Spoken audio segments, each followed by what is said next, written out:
बिस्मिल्लाहिर्रहमानिर्रहीम अस्सलाम वालेकुम वरहमतुल्लाहि वबरकातुहू। इस वीडियो के अंदर हम आपको सिखाएंगे कि मैयत को गुस्ल किस तरह दिया जाता है।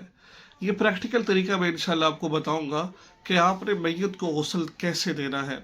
इसका तरीकाकार क्या है, चाहे वो मैयत किसी मर्द की हो चाहे किसी औरत की हो।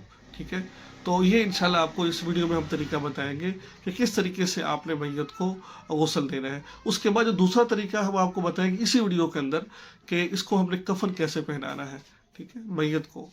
तो ये तमाम इन्फॉर्मेशन आपको सिर्फ एक वीडियो में मिलने वाली है, तो ध्यान से देखिएगा। बहुत सारे लोग इसमें ख़ता करते हैं, गलती करते हैं, जिसकी वजह से सही तरह गुस्ल नहीं दे पाते हैं। वो बेचारा मैयत नापाकी की हालत में चला जाता है कब्र के अंदर।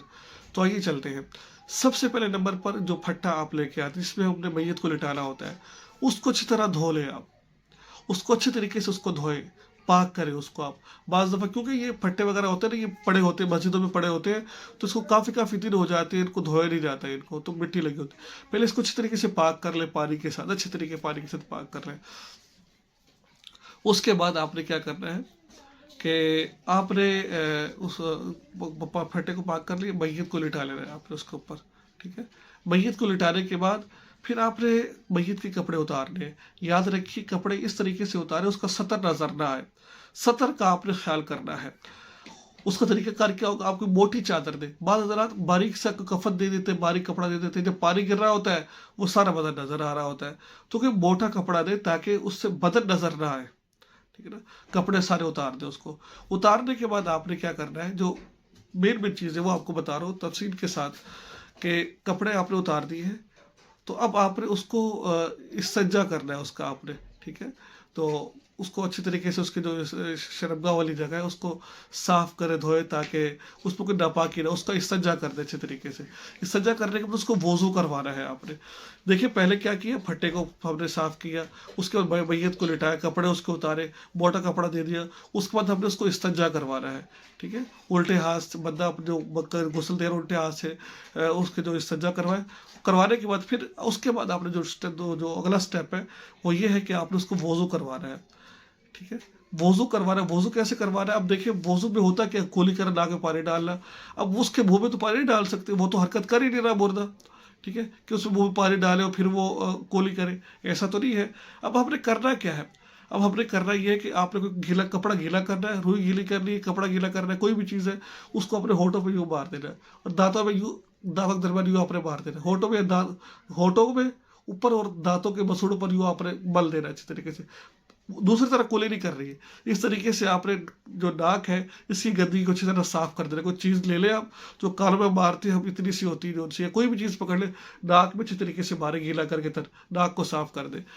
उसके बाद फिर आपने मुकम्मल वज़ू करवाना है, चेहरा धो रहा है, हाथ धो रहे हैं, पाँव धो रहे हैं, इस तरह वज़ू आपने मुकम्मल करवा लेना है। ठीक है, जो गुस्ल से पहले वज़ू करते हैं। फ़र्क क्या है, बस मुंह और नाक में पानी नहीं डालना और कानों में पानी नहीं डालना। और जब आप गुस्ल देने लगे, हाँ, कानों को साफ कर ले आप। जब गुस्ल देने लगे आप, जब पानी गिराने लगे उसके ऊपर, तो इधर मुंह में और नाक में और सुराख, जितने भी सुराख है ना, उन पर रुई डाल दी जाए। और पर क्या किया जाए, रुई डाल दीजिए, ताकि गुस्ल के वक्त पानी अंदर ना चला जाए आपका।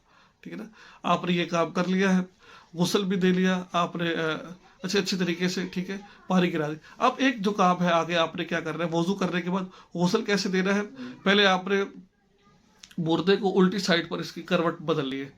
ठीक है, बाई साइड करवट बदल, फिर दाई साइड का सारा आपने धड़ा अच्छी तरह धो लेना है, कमर सब चीज़ आपने अच्छी तरह धो लेनी है। फिर आपने दाई साइड में करवट बदल ली है, फिर 3 दफ़ा साबुन लगा के अच्छे तरीके से कमर तमाम जिस्म को आपने अच्छे तरीके से मलना है, धोना है। ठीक है, ये बात आपको समझ आ गई है। उसके बाद फिर आपने मैयत को बिठाना है। बिठाने के बाद जो उसकी गंदगी है, पेशाब पखाना, उसको साफ करना अच्छे तरीके से। करने के बाद आपने उसकी पेट को, कमर को, जो भी कुछ है उसको अच्छी तरह से साफ कर 3 दफ़ा करना है, ताकि अच्छे तरीके से हो जाए। ये तरह हो गया है, आपने अच्छी तरीके से उसको साफ कर दिया है, तब आप गुस्ल, इसलिए आपका गुस्ल मुकम्मल हो जाएगा। ठीक है, उसके बाद उसके ऊपर काफूर, कोई भी खुशबू आपने वो गिरा देनी है। अब कफन कैसे देना है आपने, अब ये बात आप समझ लें। अब आपको मैं बताता हूँ आपने कितने कपड़े इस्तेमाल करने हैं। یہ کفن کیسے دینا ہے اس پر کیونکہ ایک بہت بڑا مسئلہ ہے یہ والا کفنانے کا نا. اس پر میں انشاءاللہ ایک اور ویڈیو بناؤں گا میں. اب میں بتانا یہ چاہتا ہوں آپ کو کہ آپ نے جو کفن اس کی چادریں کتنی استعمال ہوں گی. اس کے لیے مرد کے لیے 3 ہوتی ہے اور عورت کے لیے 5 ہوتی ہے. مرد کے لیے 3 کون کون سی ہوتی ہے؟ کرتا، ازار اور چادر. ٹھیک ہو گیا. آپ جب کفن کی دکان پہ جائیں گے تو آپ کو خود سمجھا دے گا یہ کرتا ہے، یہ ازار ہے، یہ چادر ہے. آپ نے اس کو کیا کرنا ہے، کیسے کرنا ہے، وہ آپ کے جو بڑے لوگ وہاں پر ہوں گے وہ آپ کو بہترین سمجھا دیں گے. میں بھی انشاءاللہ نیکسٹ ویڈیو میں، کیونکہ ویڈیو لمبی زیادہ نہ ہو جائے، یہ بات آپ کو سمجھاؤں گا. عورت کی 5 چیزیں ہوتی ہیں: کرتا، ازار، چادر، اور ایک تو ہے سینہ بند ہوتا ہے، اور ایک تو سر بند ہوتا ہے. ٹھیک ہے، سینہ بند اور سر بند، یہ 2 کا اضافہ ہے. کرتا، ازار، چادر، سینہ بند اور جو سر بند ہوتا ہے. یہ تمام چیزیں کیونکہ عورت کو اللہ نے پردے میں رکھا ہے تو اس کے لیے مخصوص 2 چیزوں کا اضافہ کیا ہے. تو باقی طریقہ کار وہی مرد کی طرح ہے. تو غسل کا طریقہ دونوں ایک ہے. اب کفنانے کا طریقہ وہ ان کے جو کفن کے کپڑے ہیں وہ مختلف ہیں.